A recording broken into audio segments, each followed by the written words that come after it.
නමෝ තස්ස භගවතු අරහතු සම්මා සම්බුද්දස්ස නමෝ තස්ස භගවතු අරහතු සම්මා සම්බුද්දස්ස නමෝ තස්ස භගවතු අරහතු සම්මා සම්බුද්දස්ස පුට්ටස්ස ලෝක ධම්මේහි චිත්තං යස්සන කම්පති අසෝකං විරජං කේමං ඒතම් මංගල මුත්තමන්ති.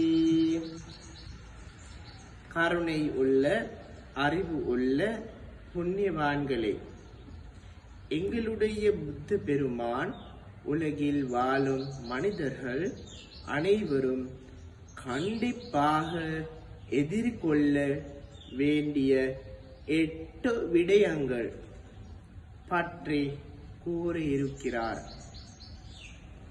அவைதான் அஷ்டலோக தர்மம்.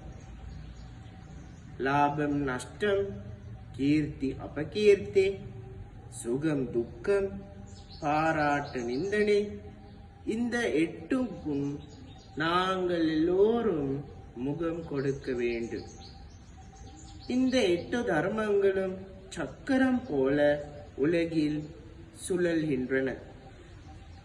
ஒரு மனிதன் வாழ்க்கையின் ஒரு நாள் லாபத்தை அடைகிறான், மறுநாள் நஷ்டத்தை சந்திக்கிறான்.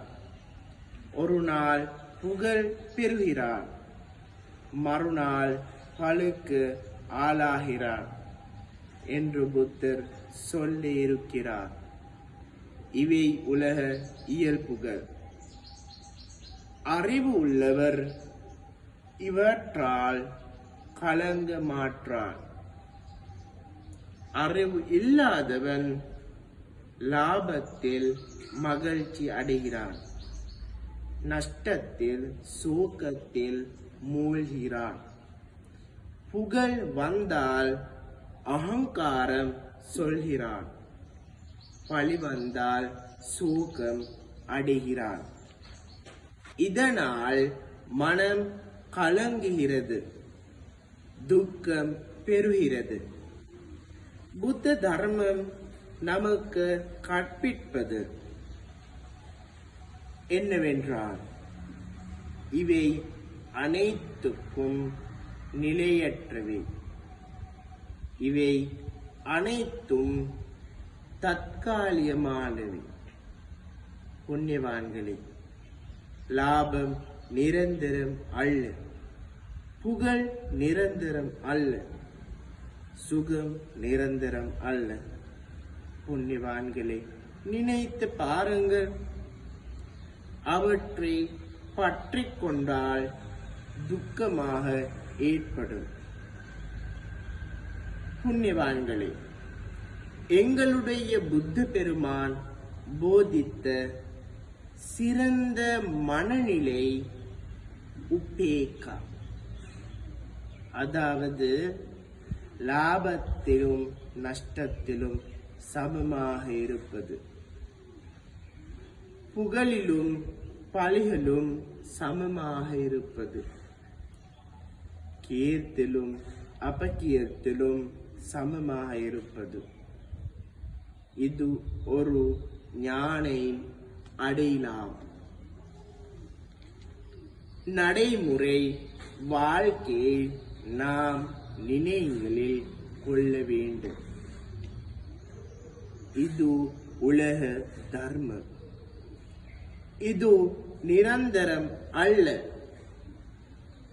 என்ற நிலையிலும் மனம் கலங்க கூடாது.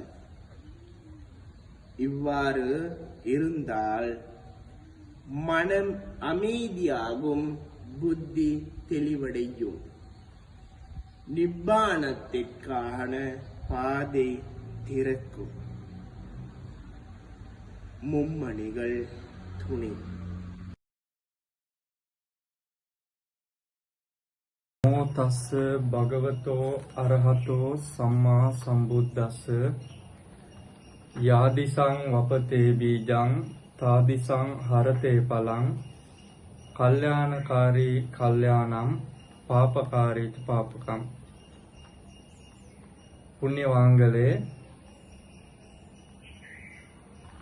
இந்த உலகத்தில் வாழும்போது நன்மைகள் மட்டும் செய்ய வேண்டும். நன்மைகள் செய்தால் புண்ணியவான்களே, இந்த உலகத்தில் வாழும்போது நன்மைகள் மட்டும் செய்ய வேண்டும். நன்மைகள் செய்தால் நன்மைகள் கிடைக்கும். அதனால் சந்தோஷமாக இருக்க வேண்டும் என்றால் நல்ல செயல்கள் செய்ய வேண்டும். அது பற்றி எங்கள் புத்த பெருமான் யாதிசங் வபதே பீஜங் தாதிசங் ஹரதே பலம் கல்யாணகாரி கல்யாணம் பாபகாரி பாபகம் என்ற காதாவில் போதித்து இருக்கிறார். புண்ணியவான்களே, நாங்கள் நல்லது செய்தால் நல்லது நடக்கும். நாங்கள் சரீரத்தால் மட்டுமல்ல, உள்ளத்தாலும் நல்ல விடயங்கள் நினைக்க வேண்டும். நல்ல செயல்கள் செய்தால் சந்தோஷமாக வாழலாம். நாங்கள் செய்யும் செயல்களுக்கு இனம், குலம், வயது பேதம் இல்லாமல் பலன் கிடைக்கும். அதனால் மனிதர்களாகிய நாங்கள் எல்லோரும் நல்ல செயல்கள் மட்டும் செய்வோம். நல்ல மனிதர்களாக சமூகத்தில் வாழ்வோம். மும்மணிகள் துணை.